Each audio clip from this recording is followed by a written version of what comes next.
Chapter 16, General Pharmacology. Beginning with Chapter 16, we're going to take a huge step forward here. Throughout first responder and the introductory weeks here in EMT, we taught you a lot about patient assessment and generally addressing or identifying injuries or illnesses to the patient. Now we're actually going to put the tools into your hands to treat the patients. And this goes well beyond simply putting a bandage on, maintaining C-spine, or even applying oxygen. Now we're going to introduce a bunch of drugs that, if administered properly, can help the patient, but if administered improperly, could potentially harm or even kill the patient. This is a tremendous responsibility, and as we accept this responsibility, we accept the commitment that we need to continue to learn our drugs, study our drugs, and we need to know these inside and out. And that will certainly be an expectation within class. You will be expected to know everything about each one of the drugs that you're going to administer. We do not want the patient to be susceptible to any type of potential harm or injury, nor do we want you as a provider to be susceptible to any type of liability. So, beginning right now, pharmacology, priority number 1. So there's some generic information to know about nearly all medications. They are each first and foremost listed in the U.S. Pharmacopoeia. That's something you may see come up on a quiz again. The U.S. Pharmacopoeia is a database of every drug that has been approved by the FDA and is available for use on the market or even has been available in the past. When the drugs are listed, they're listed by their generic name. Now, each drug has 3 separate names that it could be known by. The chemical name itself is something that most likely only the scientists use as they're preparing the medication. It's that long list of letters and numbers that makes no sense to anybody other than a chemist. The generic name is the name assigned to the medication itself. So whenever that medication is developed, they're going to give it a name. However, as you've noticed, a lot of names are not often very friendly as far as marketing goes. They're difficult to pronounce, they're long, they're drawn out. So what most manufacturers will do is they will assign it a brand name or a generic name in order to make it a little bit easier to market. So for instance, Tylenol. Tylenol is simply a brand name. The generic name for Tylenol is acetaminophen. So if you were to go to Walmart, Walgreens, CVS, your choice, you could go in there and buy Tylenol.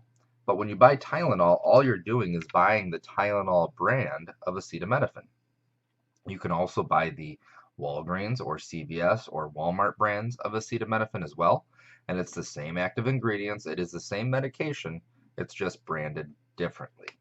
So again, chemical name is the long drawn-out chain of letters and numbers that a chemist would need to actually make the drug.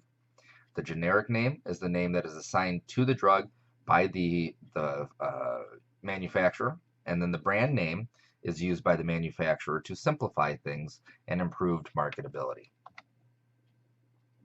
Now this is really big here.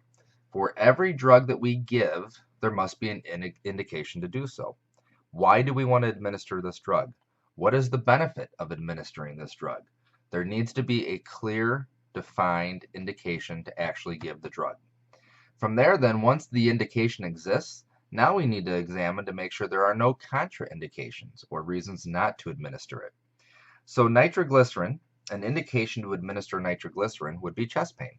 If the patient has chest pain that we assume to be cardiac in nature, we would be indicated, or nitroglycerin would be indicated for administration. However, if that patient's blood pressure is too low, or if they have a certain medical history, then we would not want to give that nitroglycerin. So the indication existed as chest pain. A contraindication to the medication may exist as hypotension. And then we also have side effects. A common side effect to the administration of nitroglycerin, because it does vasodilate, it causes a headache. So we typically warn our patients, hey, this is hopefully going to help your chest pain, but it may actually cause a little bit of a headache. So a side effect is something that happens other than what the intended action is.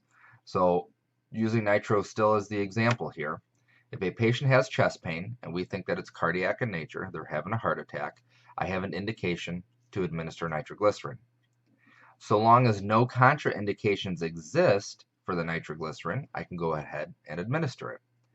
The intended action of the drug is to vasodilate, dilate the coronary blood vessels, and allow blood flow to get around a clot that may exist. And then because the intended action is that vasodilation, it also increases cerebral blood flow to the head. As a result of that, it could cause a headache. So there's where my side effect comes into play. Because it vasodilates, it also causes a drop in blood pressure. So although we are not administering it because we want it to drop the blood pressure, so therefore it is a side effect, we are administering it because we want it to vasodilate. That is the intended action. So sometimes what we want it to do is purposeful, and we know that the side effect is going to happen. 100% it's going to happen, and that's okay. We weigh the pros and the cons, and that's why we can continue to administer nitroglycerin even after their blood pressure drops, so long as the systolic number stays high enough. And we'll talk about the indications and contraindications for each particular medication as we go through this discussion. So for the medications, there are multiple different forms that they may come in. We carry a handful of these. Some of these you won't see, but it's important to understand them. So compressed powders or tablets, a great example of that is in fact the nitroglycerin. It's a tablet that is made up of compressed powders that dissolves underneath the tongue when administered. We also have liquids. Liquids could be any of the medications that come in vials. We have gels. The glucose gel that we administer would be an example of that. Suspensions, we don't oftentimes utilize suspensions, but it does come about from time to time. Fine powders, again, not something that we're really going to utilize pre-hospital.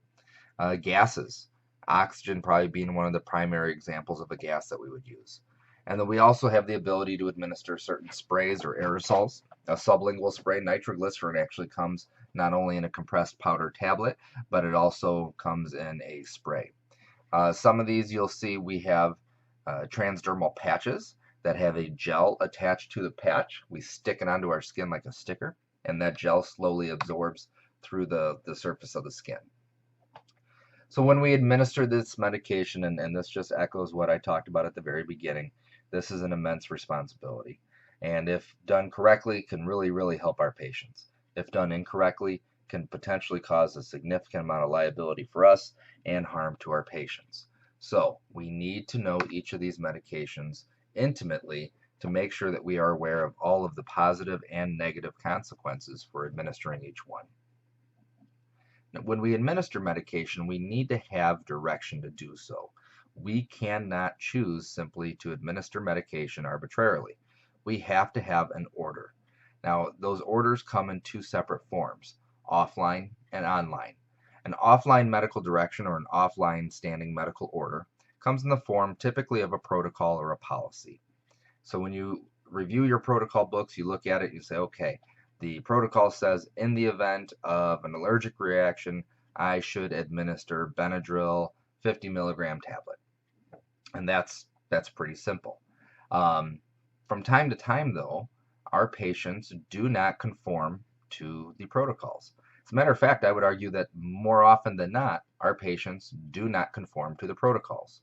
So there may be question as to whether or not a certain protocol is still applicable based on various findings for the patient. So I may want to actually call the hospital, talk to the hospital, and get an online medical order from the online physician or the medical control officer. When I contact medical control, they may specifically say administer this drug at this route at this dose, and then if that's the case, that's an example of online medical direction. There are some instances where different EMS systems have what they call MD1, or a physician that's actually in a vehicle that travels around to some of the more intense calls, larger car accidents, cardiac arrests, that type of thing. And if a physician is on scene and orders you to administer the medication, whether that order is face-to-face or over the phone, it doesn't matter. Those are both still examples of online medical direction. So before we administer any medication, we want to identify or review the 5 rights, ensuring that each of the circumstances meets the required criteria here. So do I have the right patient? Now I know that seems simple because the patient's clearly the one in front of you. However, from time to time, if we are assisting patients with their prescribed medications, which doesn't happen very frequently anymore, but it is possible, If we are assisting a patient with their prescribed medication, we want to make sure that the medication is in fact prescribed to them. So if little Johnny and Sarah are with their mom at the zoo and Johnny starts having trouble breathing and you respond to the zoo and mom hands you an inhaler and says, here, this is for Johnny. If in fact it's prescribed to Sarah, we cannot use that medication. So that would be an example of identifying to make sure we have the right patient. That also extends into the hospital. So in the hospital, if you're doing clinical time, or you could be working as a tech in the hospital, and maybe you're caring for 10, 12, 20 different patients. Pharmacy brings down a medication, says, here you go, here's the med that was ordered. You walk in, you want to make sure that you're actually taking the correct med into the correct room and that things didn't get mixed up on accident. Number two, is it the right time to administer this medication? So is there first and foremost an indication? We're not just going to dive into our box of meds and start giving things out like candy. We need to have an indication. Is there a reason to give this med? At the same time, are there any reasons not to give it? So are there indications and are there contraindications? We need to evaluate both of those considerations. Is this the right medication? And I'll tell you, I almost had a really bad mess up myself in the back of the ambulance. It was middle of the night, and as you can imagine, when you're woken up out of bed and you are responding to calls, it takes a while for your brain to really get fully functioning again. But we were treating a patient with what was called SVT, which is supraventricular tachycardia. It means that their heart rate was super, super high. And because their heart rate was so high, their blood pressure was dropping down. They were really in bad shape. They were at risk of a heart attack. A lot of stuff going on there. So our protocol is to administer a medication called Adenocard or adenosine. And what happens when we administer that medication is it actually interrupts the electrical conductivity of the heart and it stops the heart momentarily, allowing for things to reset itself. So the protocol says to administer, first of all, 6 milligrams, and if that's not effective, then to go back and administer 12 milligrams after that. Now, each vial of adenosine comes with 6 milligrams in it. So the first vial we pulled up, I popped the top off, I drew the medication out, I verified my 5 rights, and we administered the medication. It was ineffective. So I went to grab the next two, popped one off, drew it up, grabbed the other vial, popped the top off that, drew that up, and I wasn't being as cautious at that time. And all of our medications are grouped together in little tackle boxes. And I happened to look at that second vial. It had the same color top, the label looked identical, but I got to looking closely at it, and these labels are in probably size 4 font. It's tiny. What I had actually grabbed was epinephrine 1 to 1,000. And what you'll learn is that Epi 1 to 1,000 is never administered through the IV route. Not to mention the fact that Epi 1 to 1,000 actually causes an increase in heart rate. If I would have administered adenosine combined with Epi 1 to 1 through that patient's IV, I would have almost certainly killed the patient. So that's a big deal. And those types of things happen. And sometimes we're just so caught up in the moment that it's easy to forget to look closely at what we're doing and really examine it. And that's that's a prime example of where I was just kind of in the groove. We were doing things, my brain was still a little foggy. It's a small little tiny vial. It looked exactly the same. It was just the perfect storm of bad circumstances that set me up to potentially make a fatal mistake. Fortunately, that mistake was not made. We were able to avoid making it because of that last second glance at the vial.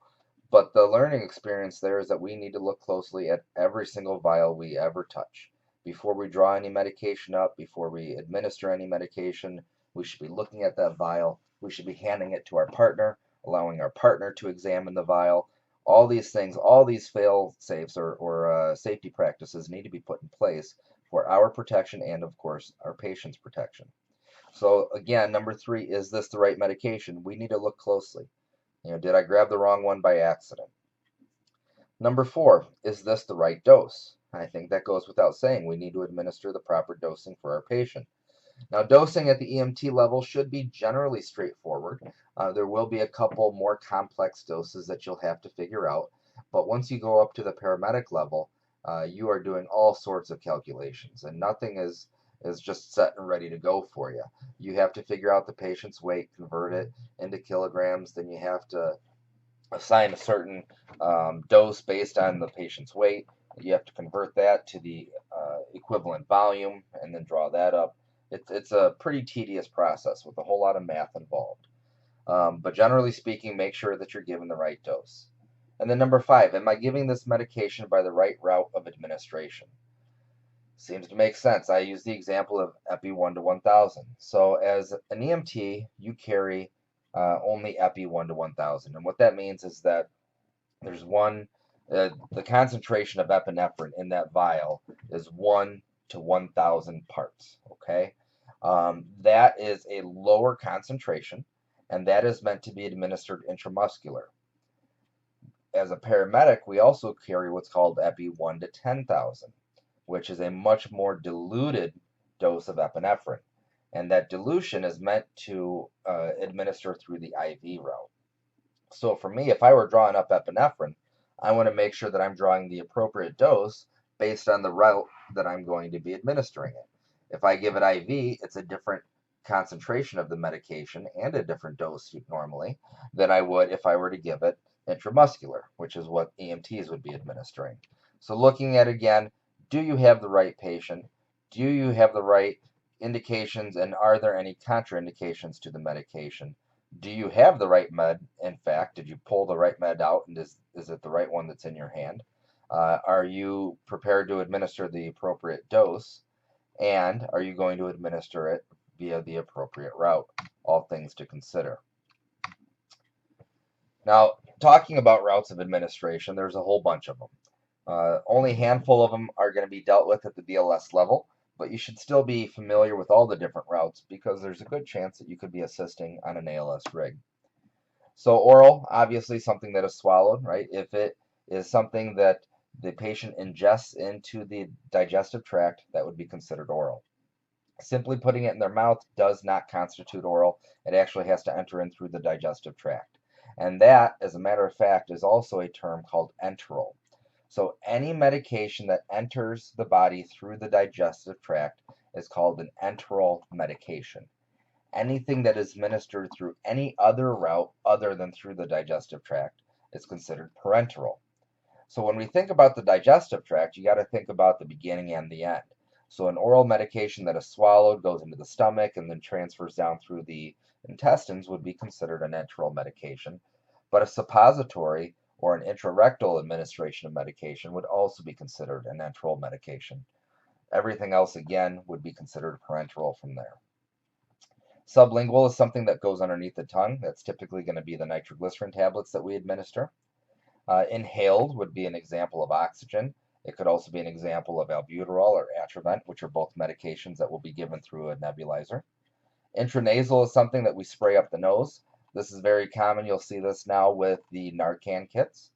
Intravenous, something into the vein, and that's typically going to be through an IV that is established. Intramuscular, obviously that speaks for itself, directly into the muscle. Subcutaneous. If you've ever gone and gotten a TB shot, right? They inject that little bit of medication underneath the skin, and they wait to see, what happens with the bump under the skin there. That is a subcutaneous injection.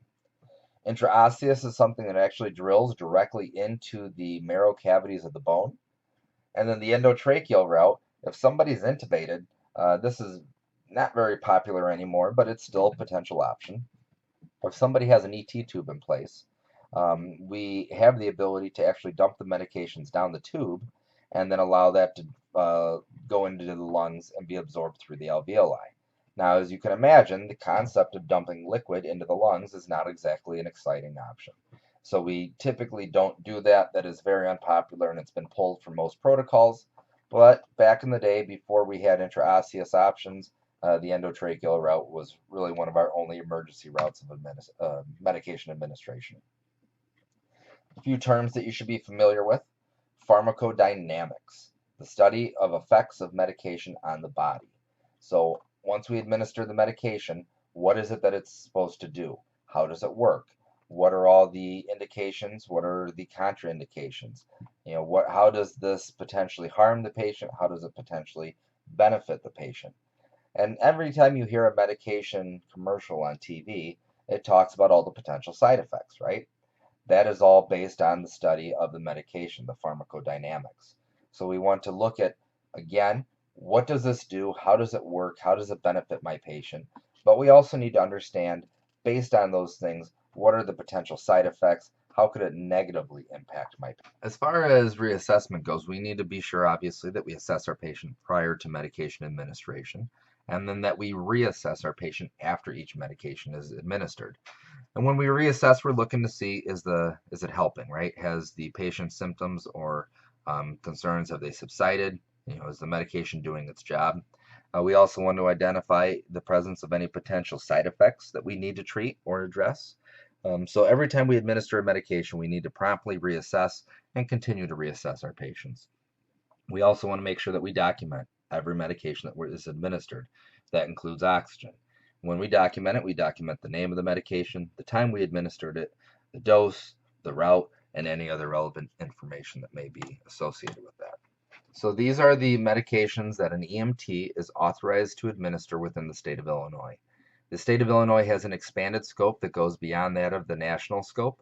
So you are allowed to administer a few additional meds. Now, that being said, you may be allowed to administer the meds within the state, but your individual EMS system and the subsequent medical director must authorize this. So you will be taught all of the meds in the national scope. You will be taught all of the meds within the state expanded scope, but you may not actually administer medication unless it is approved and authorized by your medical director in the specific EMS system that you're working in.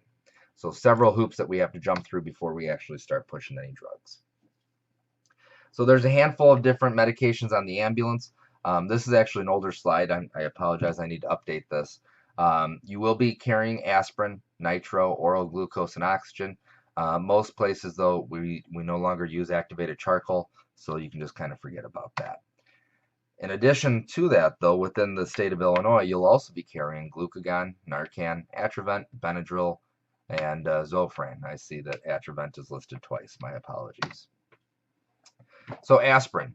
Aspirin itself is an anti-inflammatory. It helps to reduce pain and reduce fever. However, that is not the reason we give it. As a matter of fact, we do not give aspirin for pain reduction whatsoever.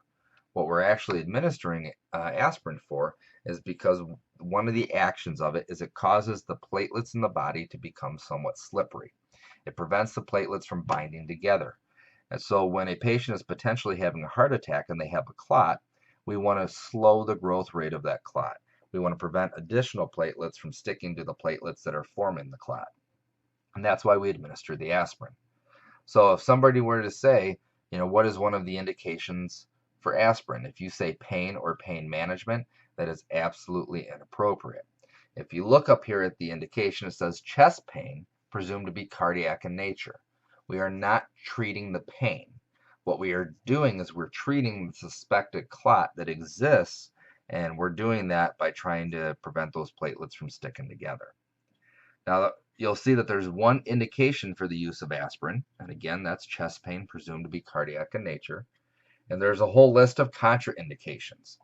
History of GI bleeding, history of asthma with a known hypersensitivity, children under the age of 18, pregnant patients, altered mental status. Now, let's look at a couple of those things because it's interesting.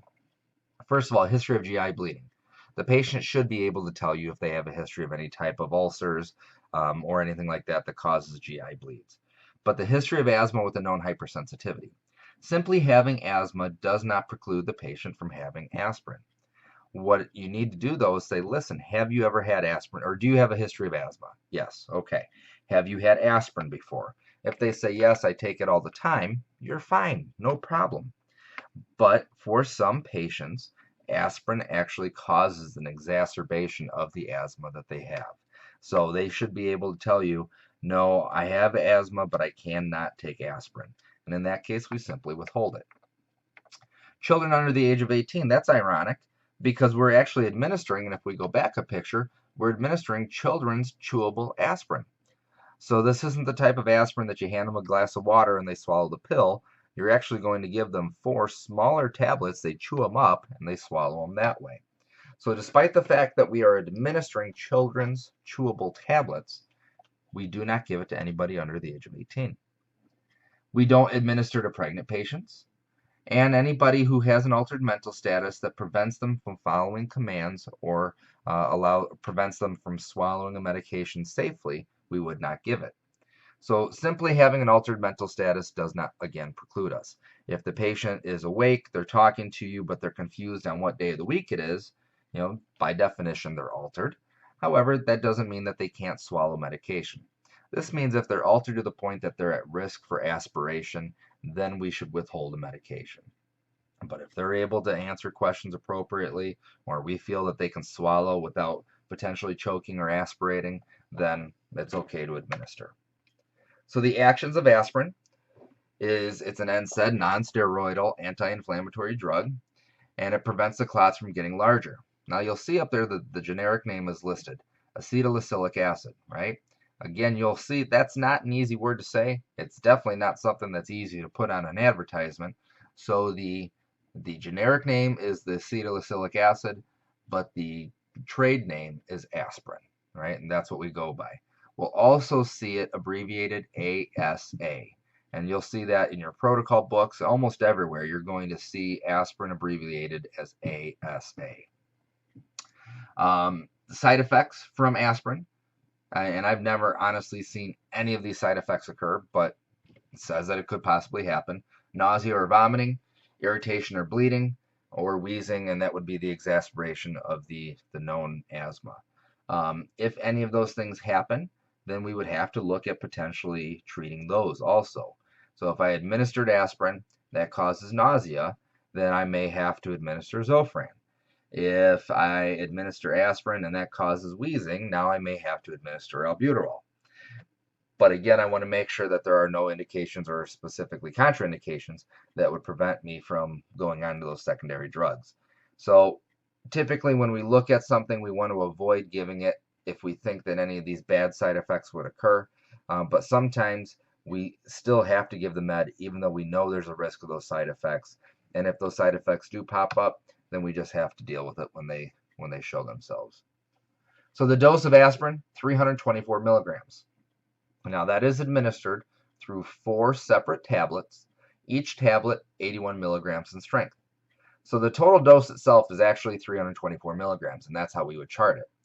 And the way that we get to that would be by giving the patient 4 different tablets at 81 milligrams.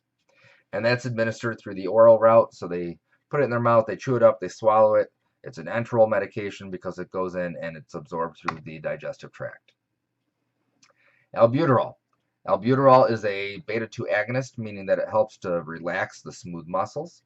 And in this situation here, we're going to administer it for any type of wheezing where we think that there's bronchoconstriction in the lungs.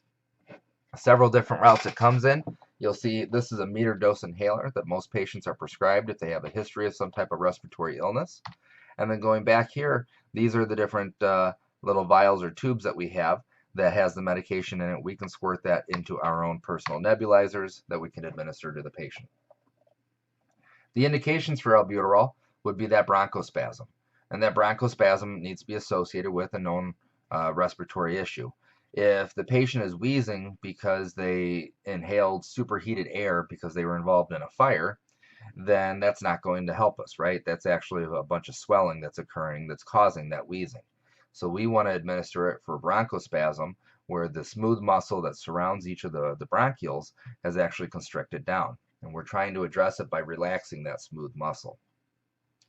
The contraindications would be an allergy to it. And then we need to take caution with tachycardic patients. Now this is unique because there's a difference between taking caution and simply not giving it. If somebody has an allergy to albuterol, you just don't give it, plain and simple. But if somebody is tachycardic, let's say that their heart rate is 125. It's an adult patient with a heart rate of 125. Why is their heart rate elevated? Well, if they have bronchospasm, their bronchioles are constricted, and they're in respiratory distress, they increase their respiratory rate in order to try to off-gas the carbon dioxide and bring in a CO2. So they're trying to compensate. We also know that as our respiratory rate increases, our heart rate has to increase to match that. That's that VQ match we've been talking about since the chapter 7 with perfusion. So the patient's in respiratory distress. They increase their respiratory rate to try to compensate. They also increase their heart rate then to match those needs. So their heart rate is effectively increased because of the respiratory issue. So yes, if I administer albuterol, it can cause the heart to increase even faster. However, if the albuterol fixes the problem that causes the increase in the heart rate in the first place, I should hopefully at least balance out, right? So if the albuterol opens up the bronchioles, relieves the respiratory distress, and the respiratory rate drops as a result of that, so should the heart rate. So the drop in heart rate from fixing the respiratory issue would most likely be balanced out by the slight increase in heart rate that the albuterol itself causes. So we can use it if the patient is tachycardic, but we need to be careful. We need to think about why the patient's tachycardic, and we want to make sure that the albuterol is going to fix the underlying tachycardic issue before we cause additional tachycardia. If their heart rate is up there 160, 180 at dangerously high levels, then there's probably a good chance that we don't want to risk potentially going any higher than that. Because when the heart rate gets up that high, now we're at risk for cardiac output issues, right? They may not be able to fill the chambers of the heart and pump a sufficient amount of blood out. So again, this is the pharmacodynamics. This is the physiology of what's going on within the different body systems. All these things that we've started to talk about this whole semester are falling into place now. And this is where it's all building blocks. So I need to understand how the cardiopulmonary system works, how they work together. I need to understand the pharmacodynamics of albuterol, and I need to look at how all that's going to interact and what the pros, the cons are of this medication administration and the benefits. Now, that all being said, it is perfectly acceptable if you are not confident to call medical control. Here's my patient, here's what I've got, what would you like me to do? And as a matter of fact, in the state of Illinois, you are obligated to contact medical control prior to administering any drug other than oxygen. All drugs other than oxygen, you must contact medical control first, give them a report of your patient, and then they will authorize you to actually administer the drugs. The actions of albuterol, we talked about that being a beta-2 agonist. It helps to relax the smooth muscles surrounding the bronchioles. We also have several other trade names. So albuterol is the generic name. We have trade names that you'll see there are Preventil, Ventolin, ProAir, Acuneb, all those things that are prescribed to patients. Albuterol is probably one of I bet it is the most popular drug administered or prescribed for any type of asthma, COPD, or other respiratory illnesses. Side effects to the albuterol, tremors or anxiety, and then the increased heart rate. The dose of albuterol. So we're going to administer 2.5 milligrams within 3 mLs in a nebulizer. So I'm going to go back here. Each one of these little things here, you'll see it has the dose on there, 2.5 milligrams. And there's a total of 3 milliliters of fluid inside this thing. So 2.5 milligrams of medication that is dissolved into 3 milliliters of this fluid, most likely being normal saline. The other option then is if we're using a metered dose inhaler, we could give 1 to 2 puffs from the inhaler itself. And then the route that we're administering this is going to be inhalation.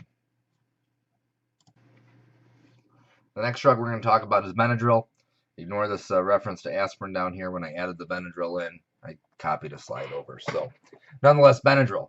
Benadryl is the trade name that is used for marketing purposes. The actual name, though, is diphenhydramine. And what Benadryl does is it helps to address the histamine release during an allergic reaction. It's actually an antihistamine. So indications for it would be allergic reaction or anaphylaxis. Contraindications would be an acute asthma attack. And the reason being there is the Benadryl can actually cause some pretty significant issues if a patient's having an asthma attack. Now, the challenge here is an asthma attack presents with wheezing. Well, an allergic reaction also presents with wheezing. So we have to look beyond that one clinical indication at all of the other underlying circumstances and determine, is this an allergic reaction or is this something like an asthma attack? Obviously, an allergic reaction would have hives. It could have a fullness in the throat. I could hear stridor. I'd have probably some type of history associated with it. Whereas with the asthma attack, I shouldn't have hives. I shouldn't, unless it's really bad, have any level of stridor. Um, and obviously, the patient would probably know of a history of asthma and be able to tell you, yes, this is an asthma attack. So the actions for Benadryl or diphenhydramine, it's a antihistamine that prevents additional histamine release. So when we have a histamine release, that's when our nose gets runny, our eyes get watery, our entire body just kind of starts to get full of fluids and inflame, and it's actually an inflammatory response. So we're going to try to dry up the body and try to prevent any additional histamine release to combat that allergen. Side effects: makes you drowsy. You often hear parents joke about giving their kids Benadryl before going on long car rides. Unfortunately, it's not always a joke. It could cause blurred vision from time to time, and it's going to thicken the bronchial secretions. So that's where we have to worry about the asthma. With asthma, not only do the bronchioles constrict down, but we release secretions or mucus into the bronchioles. And when we give Benadryl, it's going to thicken those secretions. So for a patient that's having an asthma attack, all we're going to do is further block off the airway. It's not going to help them at all. It's going to harm them pretty significantly.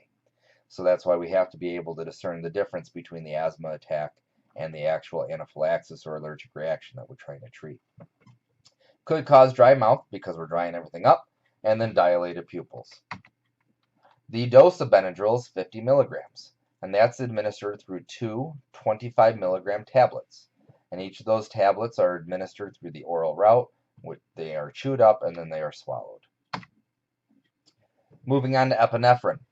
So epinephrine is the generic name. It is a naturally occurring catecholamine in the body. And all we've done is we've taken this natural catecholamine and we have synthesized it in a lab, and we've made a clinical use where we can produce it in mass quantities. So this is something that we produce naturally inside of our body, and that's why we're going to give it for the same reasons that our body would produce it. Adrenaline here, you'll see, that's actually a trade name, and if you look, you'll see the little registered icon next to adrenaline. So adrenaline is something that would be used for marketing or trade purposes. Epinephrine is, again, the generic name assigned to the medication itself. The two different packaging options that you see here, this thing here with kind of like the long snout to it, this is called an ampule. And an ampule, this blue line, you actually break off this top part, break the glass, and it's scored around this blue line, so it should stop there and you're able to draw the medication through it. This is a standard vial where you just pop off this cap. There's a little rubber gasket in the center of the lid here. You're able to penetrate through that rubber gasket with the needle and draw up your medication that way. We also have them come preloaded in auto-injectors, so EpiPens, and these are things that are available on the market. Most people with severe anaphylactic reactions will be prescribed and carry an Epi-Auto-Pen. And we can assist a patient just like we could before, but now we're also going to be taught how to draw up these medications and administer them through the intramuscular route. So indications for epinephrine would be anaphylaxis, not simply an allergic reaction, but actually an anaphylactic response. And there you go, the severe allergic reaction. So when we talk about allergic reactions, we'll get into more detail there. But a severe allergic reaction or anaphylaxis is essentially a shock presentation. So the patient has or is going into shock as a result of an allergic reaction. Contraindications: history of cerebral vascular disease, and we have to be careful again if they're tachycardic or hypertensive. So what Epi does is it increases the heart rate, it increases contractility of the heart, it causes vasoconstriction. All of these things cause an increase in the blood pressure and an increase in the heart rate. Again, the benefit here is we should be able to offset all of the negative responses from the allergic reaction by administering this epinephrine. So those side effects of tachycardia and hypertension should actually help the potential underlying causes of the allergic reaction, or the underlying response of the allergic reaction. The actions here, it is a catecholamine. It's a sympathetic agonist. So what that means is it's actually going to cause the bronchioles to open up, and it's going to cause the peripheral blood vessels to constrict down. Side effects, as we talked about, increased heart rate, hypertension, anxiety, or dizziness. The dosing for an adult is 0.3 milligrams. For a child is 0.15 milligrams. That has not changed from before. The Epi auto-injectors are the exact same dosages. The difference here is if somebody doesn't have an auto-injector, you're going to draw it up on your own. The route that we administer this is intramuscular. So we insert a needle into the muscle of the leg, and we allow the medication to be absorbed that way. We're going to have to start talking about doing some basic medical math, because here the 0.3 milligrams, if I go back to the packaging here, it says that inside this vial is 1 milligram of the drug. So we have 1 milligram of the drug suspended in 1 milliliter of fluid. I only want to administer 0.3 milligrams. So what that means is that I need to essentially administer 1/3 or 3/10 of the total dosing in here. Now, because the ratio is 1 milligram to 1 milliliter, if I use 3/10 of the drug, that means I just simply need to drop 3/10 of the liquid. So I would take a 1 milliliter syringe, and I would draw back the plunger, pulling the fluid into the syringe until I get to the 0.3 or 3/10 of a milliliter mark. And this is stuff that, if math comes naturally to you, this is going to be super easy. If math was your nemesis in school, this is going to be the worst thing of your life. We will spend time and time and more time together working on this stuff until you get it down. Okay? Lots of stuff in class that we'll do to work with that. Glucagon. Glucagon is also a naturally occurring hormone in the body, and our pancreas creates glucagon so that it can help break down glycogen, which are the sugar stores within our liver. In the event that a patient is hypoglycemic and we're unable to administer glucose to them, a glucagon administration would be the other option. Now, glucagon here is kind of unique in how it's packaged. You'll see two different vials there. One vial has 1 milliliter of liquid in it. The other vial has kind of a hardened tablet in it. And what we end up doing is we insert the needle, we draw the liquid, the sterile water, out of one vial. Then we insert the needle here, and we inject the fluid into this vial. We gently roll it between our fingers or our palms until it's all mixed up, and then we draw it back out of this vial, and we can administer it to our patient. So this is something, again, that we'll practice quite a bit in class. The indications for glucagon would be hypoglycemia, so somebody whose sugar is so low that they're unable to eat something or bring it up through natural means. Contraindications to the glucagon is obviously the hypersensitivity to the drug. Now, yes, glucagon is produced within the body itself, but some of the ways that it's produced in the labs cause some reactions to some people. So if there is a known hypersensitivity to the glucagon, we would want to be cautious or potentially not use it at all. The pediatric patients, then, we typically won't give it to pediatric patients simply for the fact that they don't have a lot in the way of sugar stores. However, I want you to understand that in the event that you have a hypoglycemic child and you don't have any other means to administer a drug that would help them, medical control may in fact instruct you to try administering glucagon to that kid. So simply saying that kids are always going to be out is not a true statement.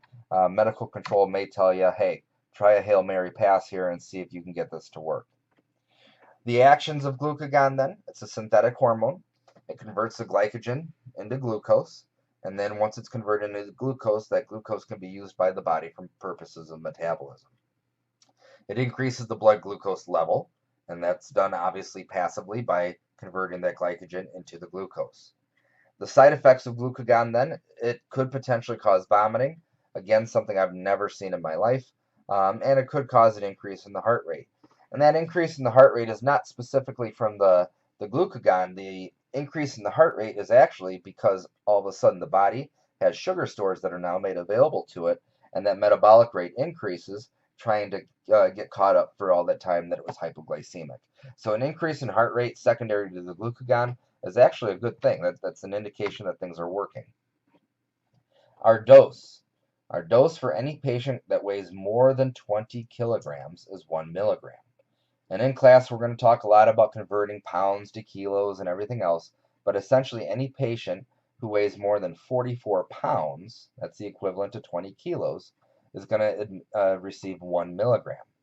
The dose for any patient that weighs less than 44 pounds or 20 kilograms is going to administer or receive a dose of 0.03 milligrams per kilogram. Now, I'm not going to get into the conversion and the medical math on this through the online discussion, because this is something we need to really talk about in class, and we will spend lots of time going through all those conversions. So for the time being, what you need to know are those cutoffs and those dosages. The route is going to be intramuscular, and we can also administer this now intranasally. So I can put this into a syringe, attach what's called a MAD device, or mucosal atomization. I can't talk. Mucosal atomization device. And what happens is, as I squeeze the liquid through the MAD device, it aerosolizes it. It turns it into a mist. And as I squirt that up the nose, that mist is then absorbed through the mucous membranes inside my nose. So either one of those routes would be acceptable. Moving on to Atrovent, or ipratropium bromide. Atrovent is used also for the purposes of asthma, and it helps to relieve any type of respiratory distress.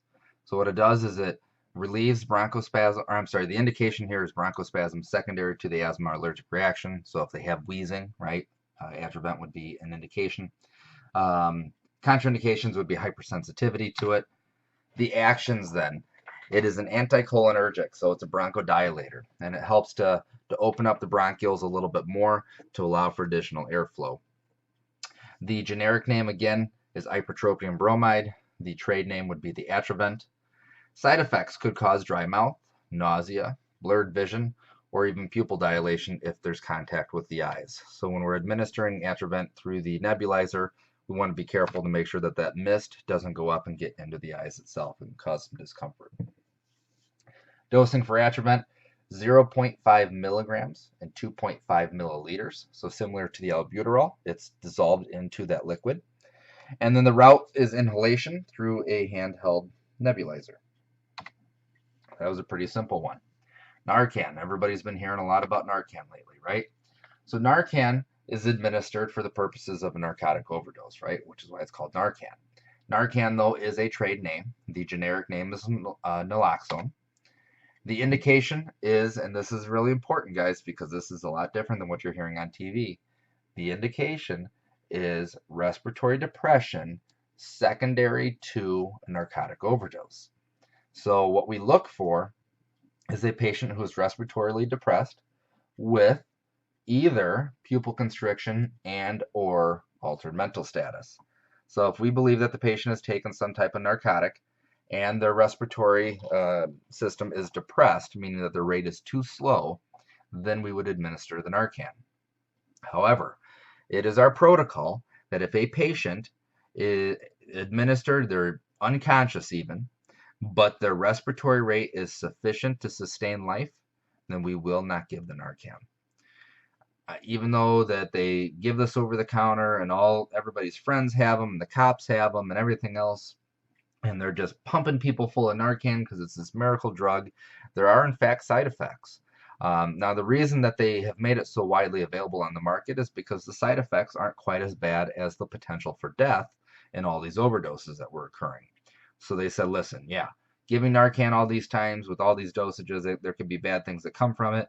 However, if we don't make it available, lots of people are dying, and that's worse. So we are still going to administer it delicately, only when we absolutely have to, and we are not going to treat Narcan like a miracle drug that can just be administered all the time without consequence. Okay, so the actions, it binds to the opiate receptors on the nerve endings themselves. So where the if I were to, whether I do heroin or morphine, I take too much prescription medication, whatever, if I overdose on a narcotic classification of a drug, then the opiates within that drug bind to the opiate receptors, and that's what gives me the high. It's also a pain reliever, right? That's what these things are for.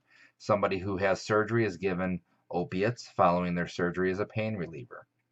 People who have, a long-standing back injury and they have chronic back pain are typically prescribed opiates as a way to manage their pain. Not everybody simply overdoses on heroin. As a matter of fact, we see tons of prescription medication overdoses for meds that are in the same classification. And Narcan is still indicated for all those. So what it does though is it binds to those opiate receptors where the drug normally would bind to, and it blocks the uptake of the opiates. So that's all it does, is simply blocks it, okay?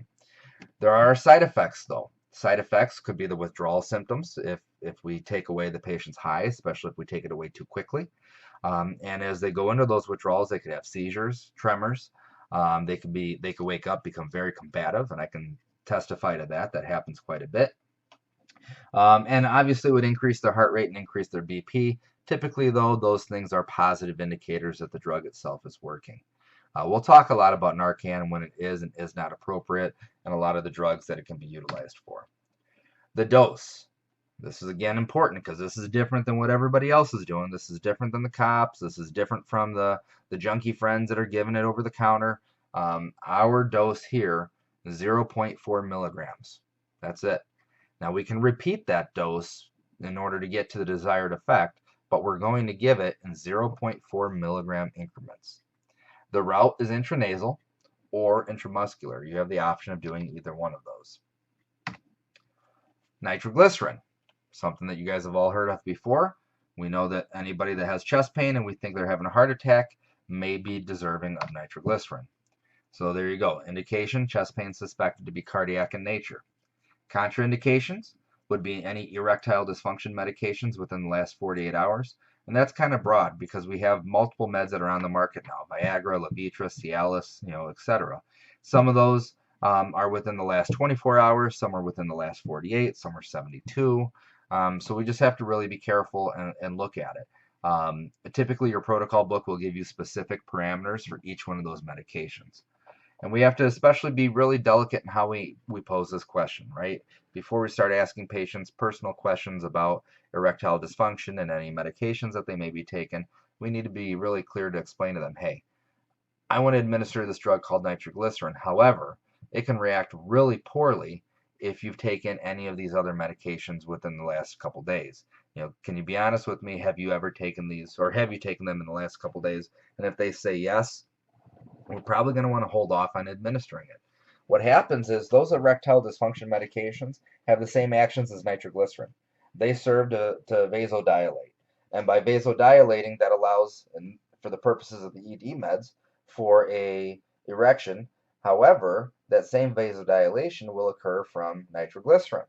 And if we have two separate vasodilators on board, then what it can do is it can dangerously drop the patient's blood pressure. So that's why we want to make sure that we never group them together. Now you'll see on here the contraindication also of a systolic pressure below 100. Your book says 90-100, and that essentially is a range. Here's what you need to understand.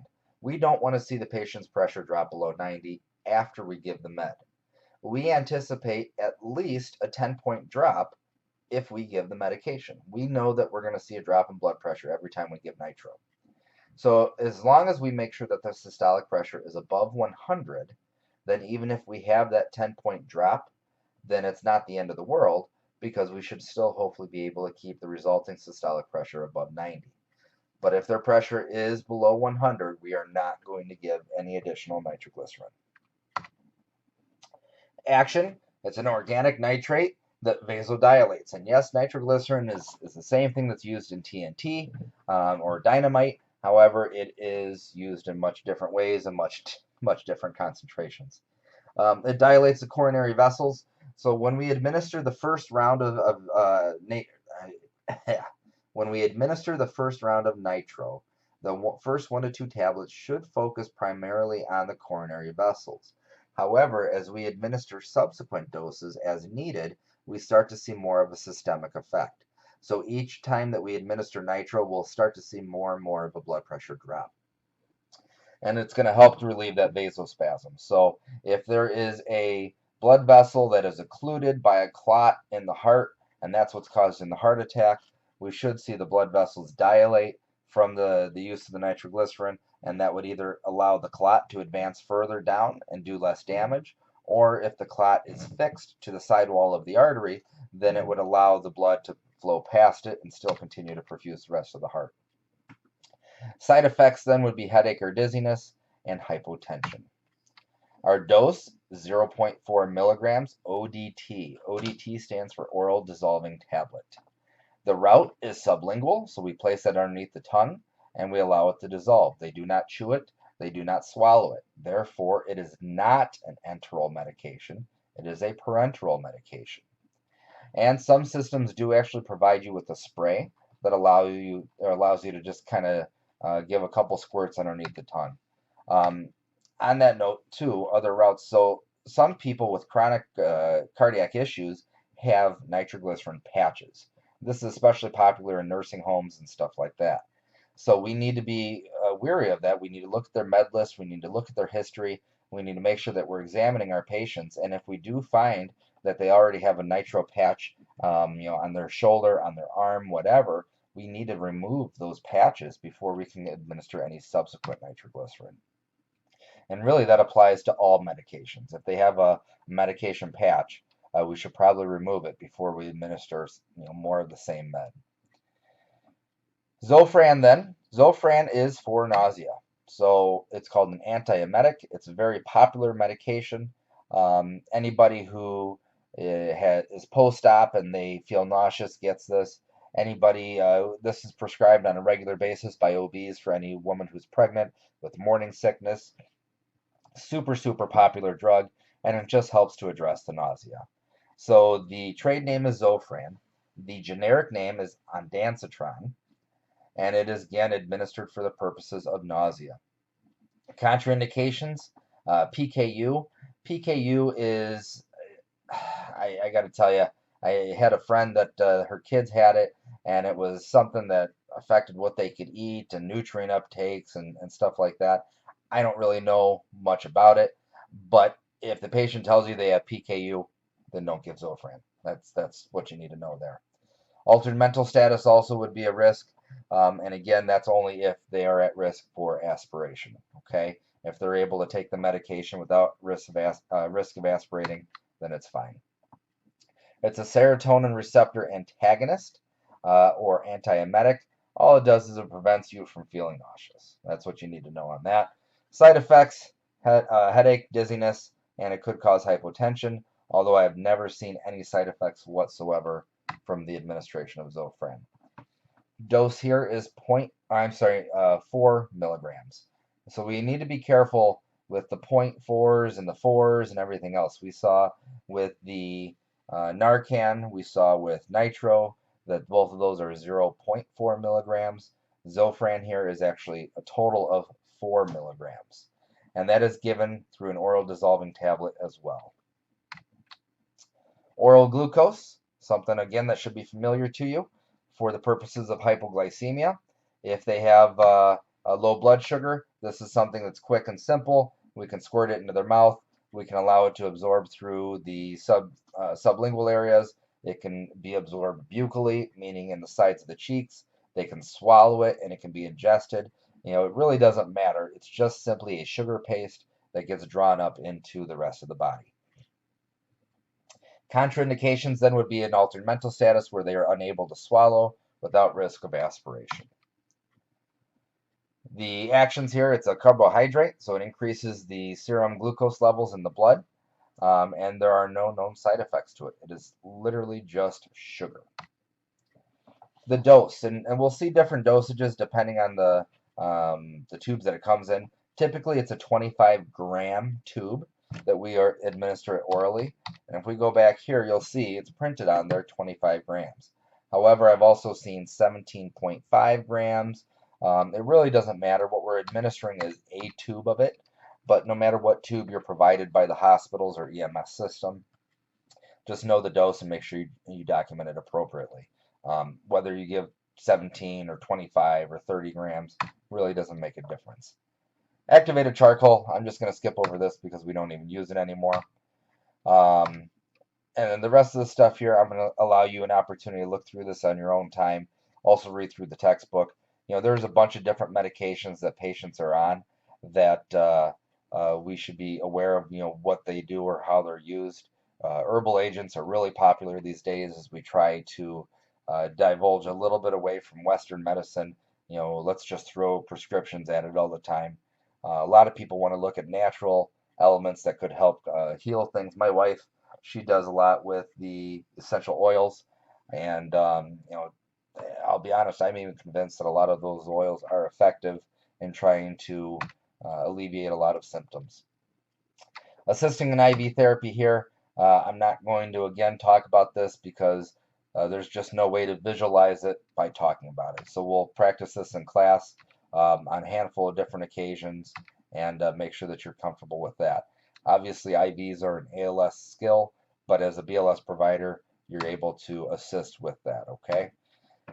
So skipping through that stuff gets us to the end of the chapter.